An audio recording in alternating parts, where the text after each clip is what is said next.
I'm not ashamed to own my Lord, nor to defend his cause. Maintain the honors of his word, the glory of his cross. Hello, I'm James Brown, and on behalf of the Eastern Church of Christ located in Toronto, Canada, I'd like to welcome you to today's edition of Walking Through the Bible, a podcast where we seek to study the Bible and the Bible alone. Please stick around afterwards for information on how you can contact us. But for now, please go to the book of Genesis, and we'll turn you over to Jeremy Dieselkamp for our study of the day. Thank you, James, and welcome to all of our viewers. This is the 147th lesson in our study of Genesis. Yesterday we covered Genesis chapter 42, verses 29 to 38, discussing how Simeon was left behind in Egypt, while the other 9 brothers returned home with food in order to bring Benjamin to Joseph. If you missed that episode and would like to watch it, you can find it and all of our other podcasts on our website at www.eastonchurch.org. You can also find them on our YouTube channel at www.youtube.com/EastEndChurchOfChrist under the Walking Through the Bible Genesis playlist. Today we're going to begin with Genesis chapter 43 verse 1 and read through verse 14. The text that you'll see on the screen is from the English Standard Version, but you're welcome to follow along with any version that you have. So let's now read Genesis 43 beginning at verse 1. Now the famine was severe in the land, and when they had eaten the grain that they had brought from Egypt, their father said to them, "Go again, buy us a little food." But Judah said to him, "The man solemnly warned us, saying, 'You shall not see my face unless your brother is with you.' If you will send our brother with us, we will go down and buy you food. But if you will not send him, we will not go down, for the man said to us, 'You shall not see my face unless your brother is with you.' Israel said, 'Why did you treat me so badly as to tell the man that you had another brother?' They replied, 'The man questioned us carefully about ourselves and our kindred, saying, Is your father still alive? Do you have another brother?' What we told him was an answer to these questions. Could we in any way know that he would say, 'Bring your brother down'? And Judah said to Israel his father, 'Send the boy with me, and we will arise and go, that we may live and not die, both we and you, and also our little ones. I will be a pledge of his safety. From my hand you shall require him. If I do not bring him back to you and set him before you, then let me bear the blame forever.' If we had not delayed, we would now have returned twice." Then their father Israel said to them, "If it must be so, then do this.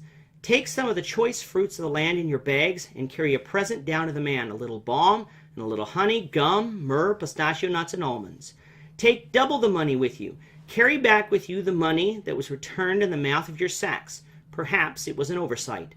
Take also your brother, and arise, go again to the man.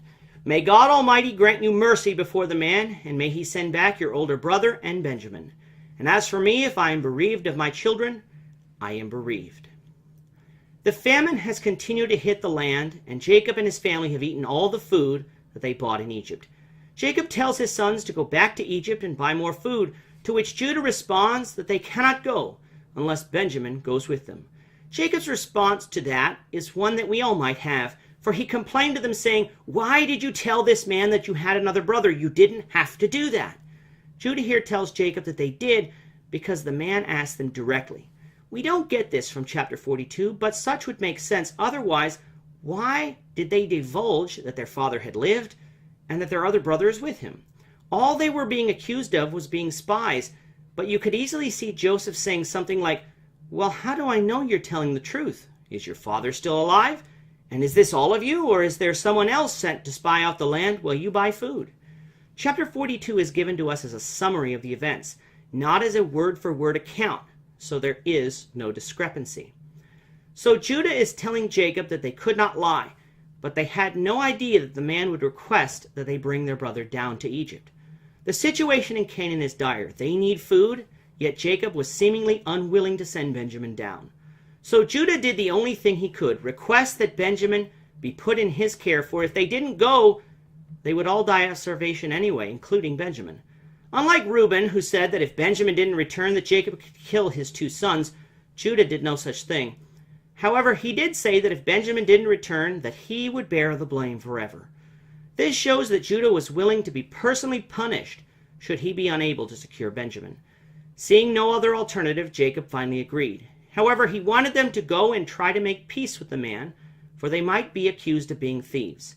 He wanted them to bring expensive gifts for the man and double the money for the grain, so that not only would he not think of them as being thieves, but so that Simeon could be released and they all returned safely.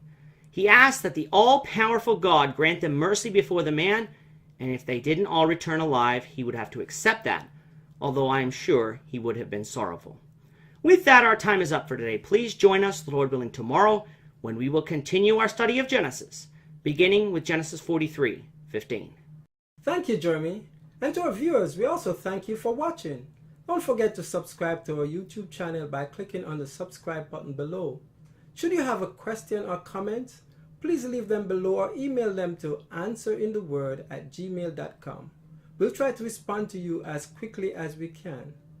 We hope you'll join us, the Lord willing, tomorrow when we will be continuing on our study of the book of Genesis. Goodbye for now and have a great day. I'm not ashamed to own my Lord, nor